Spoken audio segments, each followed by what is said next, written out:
So students, ये हमारा lecture number 3 है डिटर्मिनेंट्स का।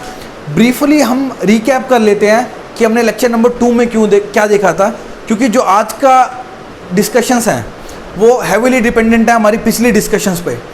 हमने लास्ट क्लास में डिटर्मिनेंट की कुछ प्रॉपर्टीज़ देखी थी, और वो प्रॉपर्टीज़ इसलिए देखी थी ताकि बार बार हमारे को डिटर्मिनेंट को एक्सपेंड करके ना देखना पड़े, क्योंकि एक्सपेंशन ऑफ डिटर्मिनेंट बहुत ही कम्बरसम प्रोसेस है, और ये प्रॉपर्टीज़ की हेल्प से डिटर्मिनेंट बहुत ईजिली सोल्व हो जाता है। तो सबसे पहले हम वो जो 6 प्रॉपर्टीज़ देखी थी उसको हम एक बार के लिए रिवाइज कर लेते हैं, ठीक है, फिर हम उसके ऊपर क्वेश्चन शुरू करते हैं। तो पहली प्रॉपर्टी हमने क्या देखी थी लास्ट क्लास में, आपको पता है सिर्फ स्क्वायर मैट्रिक्स का ही डिटर्मिनेंट होता है। तो कोई एक स्क्वायर मैट्रिक्स है, उसका डिटर्मिनेंट बराबर होता है अगर आप उस स्क्वायर मैट्रिक्स का ट्रांसपोज ले लो। सेकंड प्रॉपर्टी हमने क्या देखी थी, अगर हम 2 रोज को या 2 कॉलम्स को इंटरचेंज कर दें, या फिर 2 रोज या 2 कॉलम्स को इंटरचेंज कर दें, तो हमारा डिटर्मिनेंट में नेगेटिव का फर्क हो जाता है। मतलब अगर पहले डेल्टा था, पहले 5 था, तो अब की बार -5 हो जाएगा अगर मैंने 2 कॉलम्स को या 2 रोज को इंटरचेंज कर दिया। ये सिंबल है 2 रोज को इंटरचेंज करने का, 2 कॉलम्स को इंटरचेंज करने का, तो डेल्टा क्या हो जाता है, माइनस डेल्टा हो जाता है। थर्ड प्रॉपर्टी हमने क्या देखी थी, कि अगर 2 रोज आइडेंटिकल हैं और या फिर 2 कॉलम्स आइडेंटिकल हैं, if 2 rows / columns are identical then determinant is 0।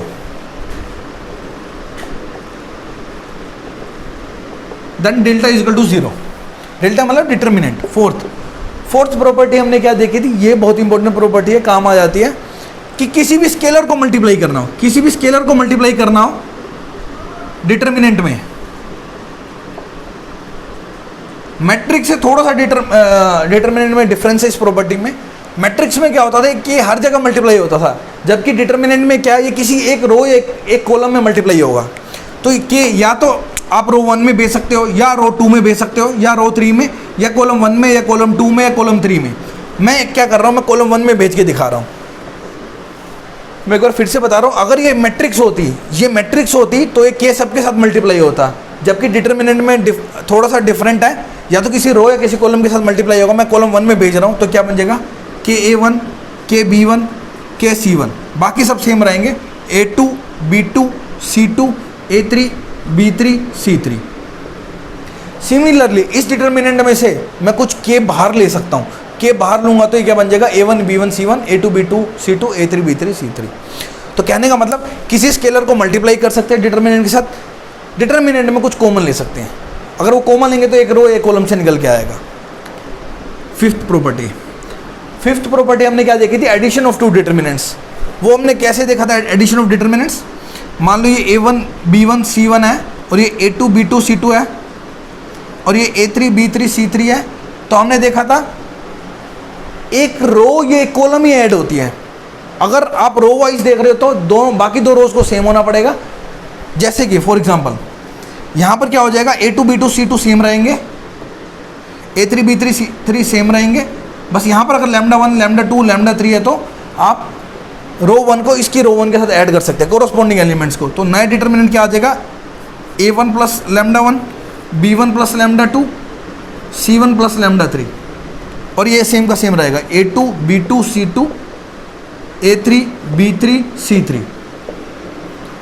6th property हमारी क्या आती है, 5th प्रॉपर्टी पे बेस थी कि अगर मैंने ये ऑपरेशन लगाया, RI में कुछ चेंज लाया, RI प्लस KRJ, या फिर CI में ये ऑपरेशन लगाया, CI plus K times CJ, तो हमारे डिटर्मिनेंट में कोई फर्क नहीं रहता, डिटर्मिनेंट ही रहता है। अगर आपको इसकी प्रॉपर एक्सप्लेनेशन चाहिए 6 के 6 प्रॉपर्टीज़ की, तो आपको प्रीवियस लेक्चर देखना होगा। तो एक बार के लिए मैंने बेसिकली हमने एक बार दोबारा से रिकैप कर लिया है, क्योंकि मुझे इनके ऊपर बेस पे क्वेश्चन करवाने हैं। तो हम डायरेक्टली अब क्वेश्चन करना शुरू करते हैं।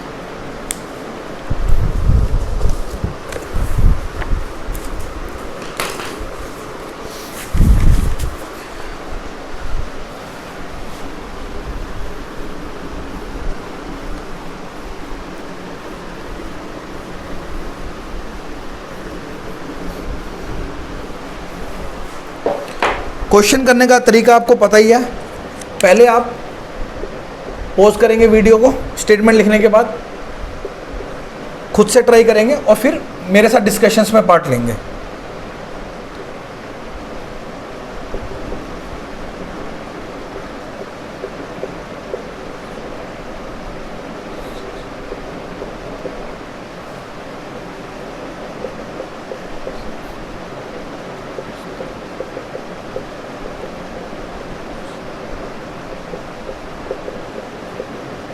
ये 6b है, 6b plus 3c is equal to A cube, ये आपको प्रूव करना है।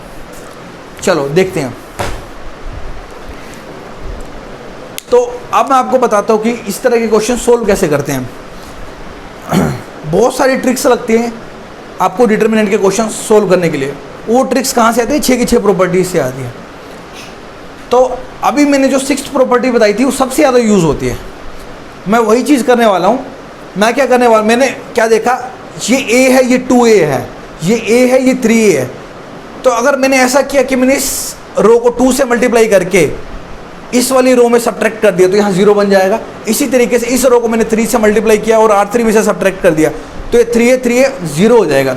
जैसे मेरे 2 zeros हो जाएंगे तो मैं इस एलिमेंट के अलोंग एक्सपेंड कर दूंगा या फिर इस कॉलम के अलोंग एक्सपेंड कर दूंगा। 2 0 है, सिर्फ इस एलिमेंट को ही मुझे देखना होगा। तो मैं क्या ऑपरेशन लगा रहा हूँ? मैं ऑपरेशन लगा रहा हूँ, मैं R2 में कुछ चेंज ला रहा हूँ, R2 में चेंज ला रहा हूँ, R2 में से 2 टाइम्स R1 सब्ट्रैक्ट कर रहा हूँ। और मैं क्या एक और साथ के साथ मैं एक और ऑपरेशन लगा रहा हूँ, R3 में चेंज ला रहा हूँ, R3 में क्या चेंज ला रहा हूँ, R3 minus 3 times R1। 6th property में हमने यही देखा है कि ये प्रॉपर्टी लगाने से हमारे डिटर्मिनेंट में कोई फर्क नहीं पड़ता। तो मैंने क्या किया, मैंने R1 को फिक्स रखा, a plus b, a plus b plus c।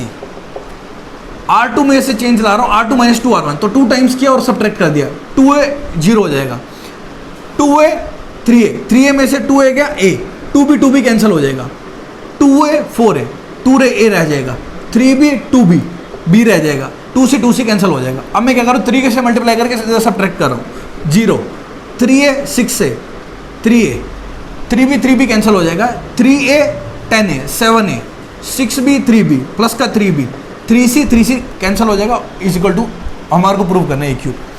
तो मैं यही कह रहा था कि जैसे आपके 2 zeros बन गए, आपका काम हो गया। तो अब आप क्या कर दोगे, C1 के अलोंग एक्सपेंड कर दोगे। C1 के अलोंग एक्सपेंड करना आपको आता ही है। a, अगर मैंने a एलिमेंट लिया तो ये इसकी रो गई, ये इसका कॉलम बच गया, ये बच गया a 3a 2a plus b 7a plus 3b। चलो अब आपको ये तो खोलना आता ही है, a into 7a plus 3b, 7a square plus 3ab, ये क्या है माइनस में 3a into 2a 6a square, 3a into b plus का 3ab, a 7a square minus 6a square, a square रह गया, प्लस का 3ab माइनस का 3ab 0 हो जाएगा, a into a square a cube. यही आपको प्रूव करना था। अब हम नेक्स्ट क्वेश्चन देखते हैं।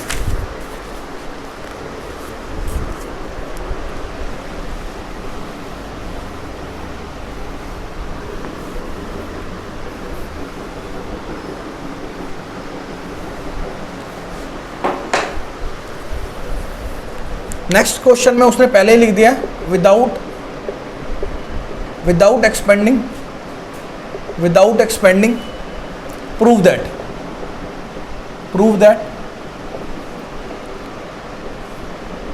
x plus y, y plus z, z plus x, z x y triple 1 is equal to 0। तो आप सबसे पहले क्वेश्चन को ध्यान से सुने, विदाउट एक्सपेंडिंग प्रूव दैट। तो इस डिटरमिनेंट की वैल्यू 0 प्रूव करनी है विदाउट एक्सपेंडिंग। तो एक तरीका तो आप ये सोच सकते थे कि 111 है, 2 जगह 0 बना दो और फिर एक्सपेंड कर दो, लेकिन आपको एक्सपेंड करना ही नहीं है, उसने बोला विदाउट एक्सपेंडिंग। तो आपको किसी न किसी प्रॉपर्टी का डायरेक्टली यूज़ करके 0 दिखाना होगा। तो अब आप सोचोगे आप क्या कर सकते हो। मेरे दिमाग में एक चीज़ आ रही है, क्यों ना मैं रो 1 और रो 2 को ऐड कर दूँ।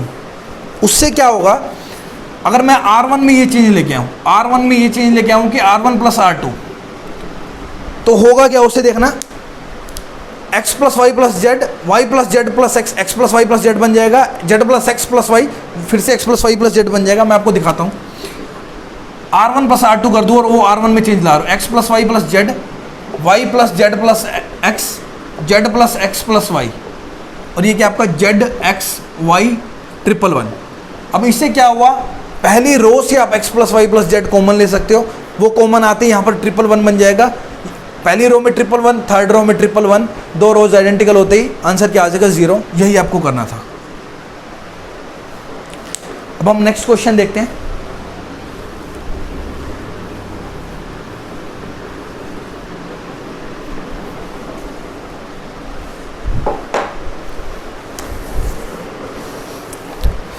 नेक्स्ट क्वेश्चन देखते हैं। नेक्स्ट क्वेश्चन क्या कहता है, इवेल्युएट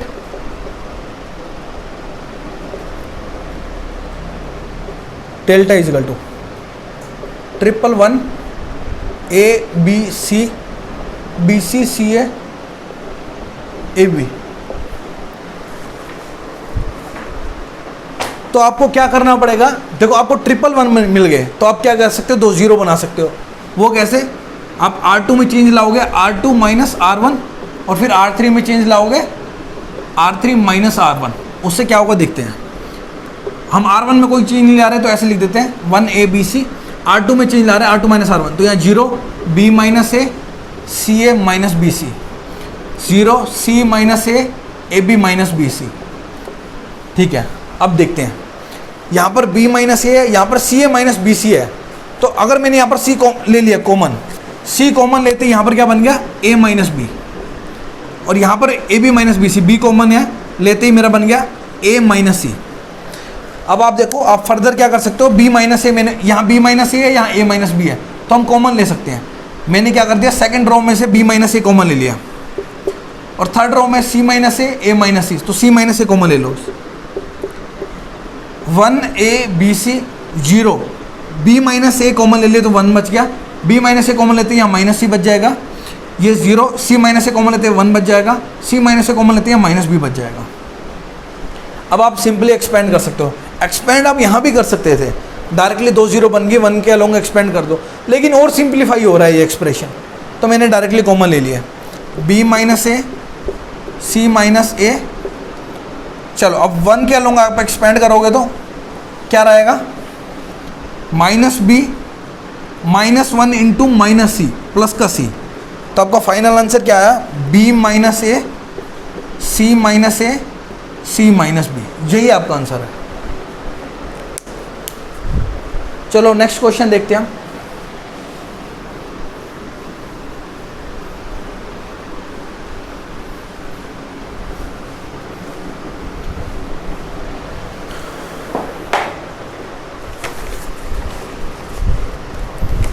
नेक्स्ट क्वेश्चन देखो, prove that B plus C, B C A C plus A C। Next question है, prove that B plus C A B C plus A B C A plus B is equal to 4ABC। चलो देखते हैं अब इस question को कैसे करना है। फिर से आप एक काम कर सकते हो, वीडियो को पॉज करके एक बार खुद से ट्राई कर सकते हो। चलो फिर मेरे साथ देखेंगे, आप पॉज करके देखो एक बार खुद से।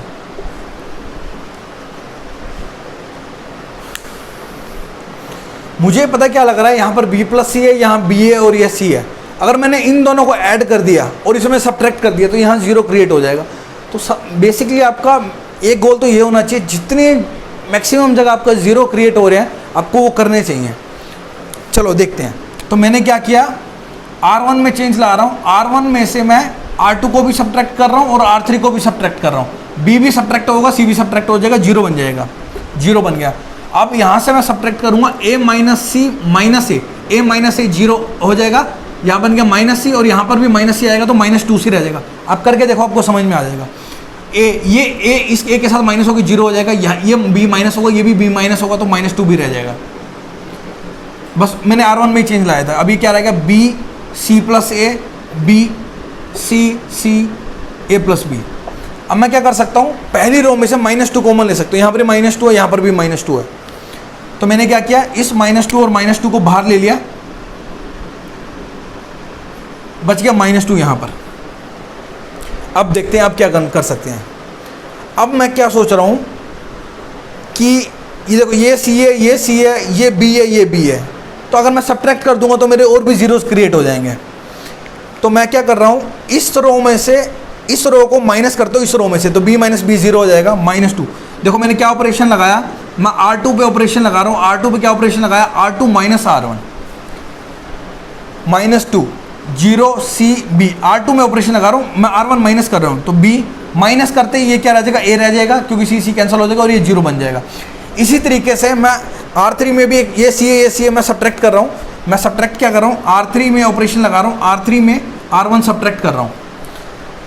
C माइनस 0 C रह जाएगा, C माइनस C 0 हो जाएगा, A प्लस B में से B जाएगा तो सिर्फ A रह जाएगा। अब आप क्या कर सकते हो, बहुत सिंपल हो गया आपका। अब आप क्या कर सकते हो, सीधा सीधा आप एक्सपेंड कर सकते हो। -2 बाहर है, एक्सपेंड करते हैं, ये तो 0 है, मैं C1 क्या लूँगा, एक्सपेंड कर रहा हूँ, तो ये क्या आ जाएगा, -B आ जाएगा।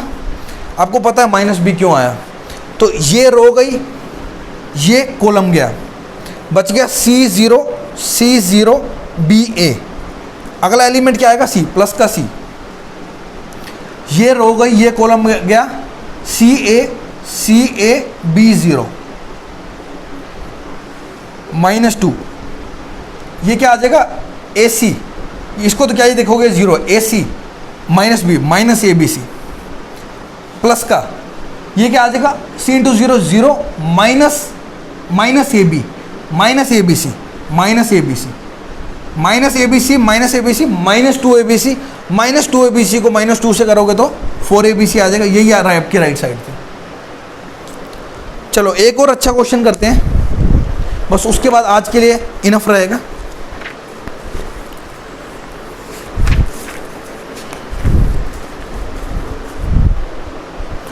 नेक्स्ट क्वेश्चन थोड़ा सा अच्छा है।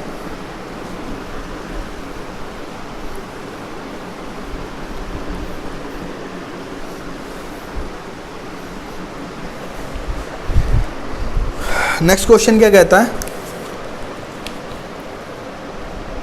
If x, y, z are different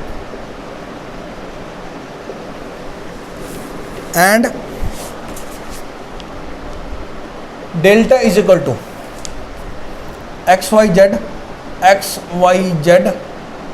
x square y square z square 1 + x cube 1 + y cube 1 + z cube is equal to 0, then show that 1 + XYZ is equal to 0। चलो देखते हैं। एक determinant की value 0 दे रखी है, ये गिवन है, आपको ये प्रूव करना है। चलो अब डिटर्मिनेंट को ध्यान से देखते हैं। अब डिटर्मिनेंट को ध्यान से देखो, x square 1 + x cube, y square 1 + y cube, z square 1 + z cube. अब आप C3 को देखो, C3 में 2 टर्म्स हैं, C1 और C2 अकेले हैं, एक टर्म्स है। तो कहीं ना कहीं मुझे एक प्रॉपर्टी ध्यान आती है, जो कि प्रॉपर्टी नंबर 5 है, एडिशन ऑफ 2 डिटर्मिनेंट्स। एक बड़े डिटर्मिनेंट को 2 छोटे डिटर्मिनेंट में तोड़ सकता हूं मैं। तो अगर इसको मैं बड़ा डिटर्मिनेंट कंसीडर करूं, x y z x square y square z square, तो इसका ब्रेकअप कैसा होगा, एक बार 1 आ जाएगा, प्लस अगली बार क्या आ जाएगा, x y z x square y square z square, और अगली बार क्या आ जाएगा, x cube y cube z cube equal to 0। अब आप एक बात देखो कि क्या है, मैं x स्क्वायर x क्यूब, मैं x कॉमन ले सकता हूँ, यहाँ से y कॉमन ले सकता हूँ, यहाँ से z कॉमन ले सकता हूँ, तो क्या बच जाएगा, x square 1 y square 1 z square 1 plus x common लेते ही यहाँ बच जाएगा 1 x स्क्वायर। अब यहाँ से y कॉमन लेते ही 1 वाई स्क्वायर, यहाँ से जेड कॉमन लेते ही 1 z square is equal to 0। अब आप देखो, आपको कहीं ना कहीं ये डिटर्मिनेंट्स थोड़े से सेम लगेंगे, बस थोड़ा सा ही फर्क है ये और ये डिटर्मिनेंट में। देखो कैसे, अगर मैं इस वाले कॉलम को यहां भेज दूं, ठीक है, और इस वाले कॉलम को यहां भेज दूं, देखो होगा क्या, पहले ऑपरेशन लगेगा, ये कॉलम यहां गया और ये कॉलम यहां आएगा, तो हो क्या जाएगा, पहले स्टेप में 111 उधर चला जाएगा और यहां पर आ जाएगा x square Y square Z square. चलो यहां पर देखो, इसको छोड़ो, सबसे पहले मैं क्या करूंगा, एक एक करके ऑपरेशन लगाते हैं। ये वाला कॉलम यहाँ जाएगा और ये वाला कॉलम यहाँ जाएगा। प्रॉपर्टी नंबर 2, जब हम दो कॉलम से दो रोज को इंटरचेंज करते हैं तो माइनस का फर्क आता है। तो नया डिटर्मिनेंट क्या बन जाएगा, एक तरह से ऐसे बन जाएगा x square Y square Z square x y z 111। अब अगली बार क्या होगा, ये दोनों तो इंटरचेंज हो गए, लेकिन अभी भी ये इसके साथ मैच नहीं कर रहा। आप देखोगे कि ये वाला इधर आना चाहिए और ये वाला इधर आना चाहिए, तो फिर से हम एक बार इंटरचेंज कर देंगे। अब क्या आ जाएगा, यहाँ पर एक्स वाई जेड आ जाएगा और यहाँ पर X square Y square Z square आ जाएगा। तो हमने 2 बार इंटरचेंज किया। 2 बार इंटरचेंज करने का मतलब क्या है कि 2 बार माइनस का फर्क आएगा और वो प्लस हो जाएगा। इसका मतलब ये है कि मैं इस डिटर्मिनेंट को, ये डिटर्मिनेंट और ये डिटर्मिनेंट बिल्कुल सेम है, तो मैं क्या करूँगा, x y z x square Y square Z square 111, इसको भी ऐसे ही लिख दूंगा एक्स वाई जेड। देखो मैंने क्या किया, -1 2 टाइम्स का करा, -1 का 2 का स्क्वायर कर दो और वापिस से क्या हो जाएगा, ये क्या बन जाएगा, x y z x square Y square Z square और 111। कुछ नहीं किया, इसमें मैंने 2 बार प्रॉपर्टी 2 लगाई है और मैंने इसको इसके बराबर सेम बना दिया। अब आपको पता है डिटर्मिनेंट एक नंबर होता है, मान लो इस नंबर को मैंने कैपिटल ए बोल दिया, तो ये भी तो नंबर कैपिटल ए है, तो एक बारी के लिए मैं इसको कैपिटल ए से डिनोट करता हूँ। तो capital A plus x y z into capital A is equal to 0। अगर आपने कैपिटल ए कॉमन ले लिया, 1 plus x y z is equal to 0। अब आपको पता है 2 एक्सप्रेशन इक्वल टू 0, या तो ये एक्सप्रेशन 0 होगा या तो ये एक्सप्रेशन 0 होगा, या तो ए 0 होगा या 1 प्लस एक्स वाई जेड 0 होगा। अब चेक करते हैं ए क्या है, ए को देखते हैं यहाँ पर, ए को देखते हैं यहाँ पर, ए क्या है हमारा, x y z x square Y square Z square 111। अब 111 आपको इसको तो सोल्व करना आता ही है, क्या करोगे आप, R2 में से चेंज लाओगे, R2 माइनस R1, 2 0 बना रहे हो आप, और आप क्या कर रहे हो, R3 में चेंज ला रहे हो, R3 माइनस R1, इससे 2 0 बन जाएगी। X square 1 y minus x y square minus x square 0 z minus x z square minus x square 0। चलो अब आप क्या करोगे, यहाँ वाई माइनस एक्स है या y square minus x square है, ये 0, तो वाई माइनस एक्स कॉमन आ जाएगा, x square 1 y minus x common ले लिया, वाई माइनस एक्स कॉमन लेते यहाँ 1 बच जाएगा, यहाँ वाई प्लस एक्स बच जाएगा, यहाँ 0 बच जाएगा। यहाँ से आप क्या कर सकते हो, जेड माइनस एक्स कॉमन ले सकते हो, जेड माइनस एक्स लेते हैं यहाँ पर 1 बन जाएगा, यहाँ पर क्या बच जाएगा, जेड प्लस एक्स, और यहाँ पर क्या बचेगा 0। अब आप एक्सपेंड कर देंगे, y minus x z minus x expand कर देंगे 1 के अलोंग एक्सपेंड करते हैं, ये कॉलम गया ये रो गया, क्रॉस मल्टीप्लाई करेंगे, z plus x minus y minus x, तो एक्स से एक्स कैंसिल हुआ, ये क्या निकल के आया, y minus x z minus x और जेड माइनस वाई, ये आपका है ए की वैल्यू, मैं यहाँ पर लगा देता हूँ, ए निकल के आया आपका y minus x z minus x z minus y into 1 plus x y z is equal to 0। अब देखो, आपको स्टेटमेंट को ध्यान से देखो, if x y z are different, ये क्यों दिया गया है, कुछ भी अगर दिया हुआ है ना तो उसकी कुछ ना कुछ इंपॉर्टेंस है। X y z are different का मतलब क्या है कि जैसे मान लो एक 1 है तो एक दूसरा 2 होगा, फॉर एग्जाम्पल कह रहा हूँ, डिफरेंट का मतलब सेम नहीं हो सकते, तो सेम नहीं हो सकते तो y minus x z minus x और एक्स जेड माइनस वाई ये कभी 0 हो ही नहीं सकते, ये कभी 0 हो ही नहीं सकते क्योंकि डिफरेंट है। तो क्या बच गया, ये वाला एक्सप्रेशन 0 होगा, यही तो हमारे को प्रूव करना था, तो हम आज के लिए इतना ही रखते हैं। नेक्स्ट क्लास में हम कुछ और अच्छे इंपॉर्टेंट क्वेश्चंस देखेंगे। So thank you very much for today.